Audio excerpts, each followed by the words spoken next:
So you're looking at this ceiling fan with about a 72-inch blade span on it with remote control and LED light. Well, the manufacturer reached out to me a short time ago and asked if they could send me this light in exchange for this demonstration installation video. And that's exactly what I'm going to do.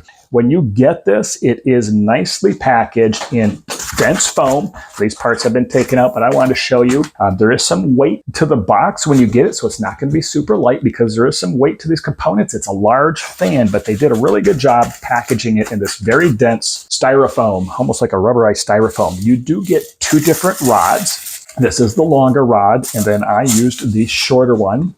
You get separate instructions for the remote control, and you get very detailed instructions on the installation. So what I'm going to do is I'm going to jump into the installation, get it installed, come back, let you know how it went, and any pros and cons of the whole fan. So stick around and let's see what it looks like when it's installed. So it is installed. There was a little bit more involved. It took me much longer than similar fans that run by remote control. And stick around, and I want to kind of point out a few things that I had to deal with during install. So on the remote, I can turn the light on. You can turn the beep off by hitting this button. I can turn the fan on. Now, if I turn the beep off, I can adjust the different speeds. Now, let me tell you, this fan puts out a lot of, it moves a lot of air.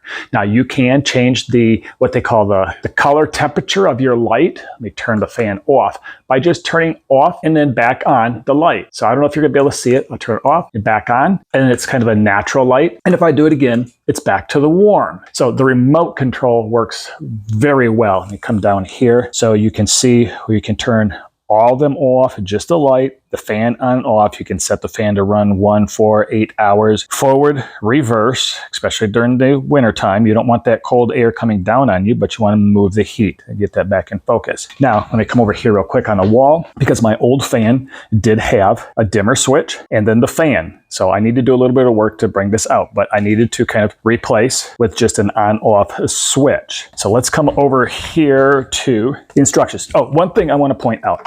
I do love this fan.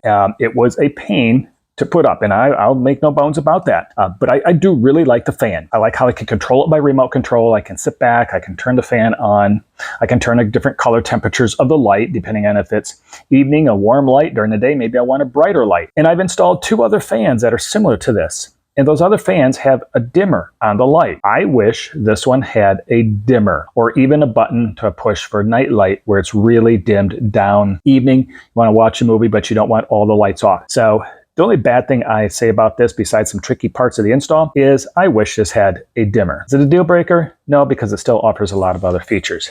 The install. So you get 26 of these screws with washers, 26 of these without washers. The ones without are the ones that you're going to install the hardware on the end of the fan blades. So I had to look at the picture really close to figure that one out. And then when you come back to this part, be like step 4, and it shows putting the fan blade on and then the screw. I thought there was a mess up because the screws wanted to like almost thread into this part right here on the fan blade. That is going to be the hardware that you mounted over here. So these screws acted like they wanted to thread through there. And I thought, well, there can't be thread and thread. So what I did is I took the screws and with my electric drill, and I put them in each of the holes on all 8 fan blades. And what I found is that the screw, once it gets past the threaded part, there is a gap. So it goes through the threaded, then it can spin in this bracket, and then it gets threaded into the main circular mounting ring here. So that saves some headache, and it almost saves some time by just quickly zipping in all of those screws and all the 8 fan blades.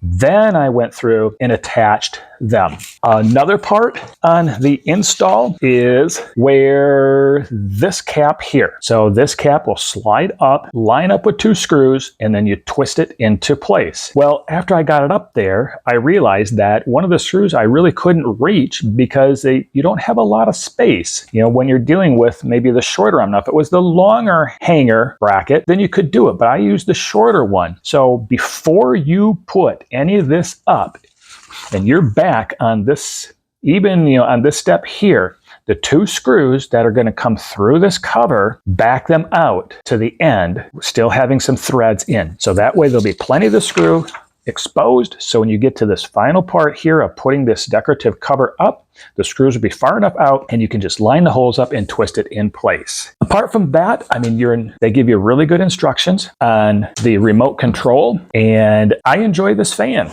Let's go back up to the fan. So I really enjoy it. It is large. The other side of the blades were the very dark brown. I did not want to go to the dark, so I went with a lighter brown, and it seems to match my floors and my walls great. So I love this fan. Yes, I wish it had a dibber built into it, but apart from that, I'm very pleased with it. It's going to stay up here, and I hope you enjoy your fan too when you get it.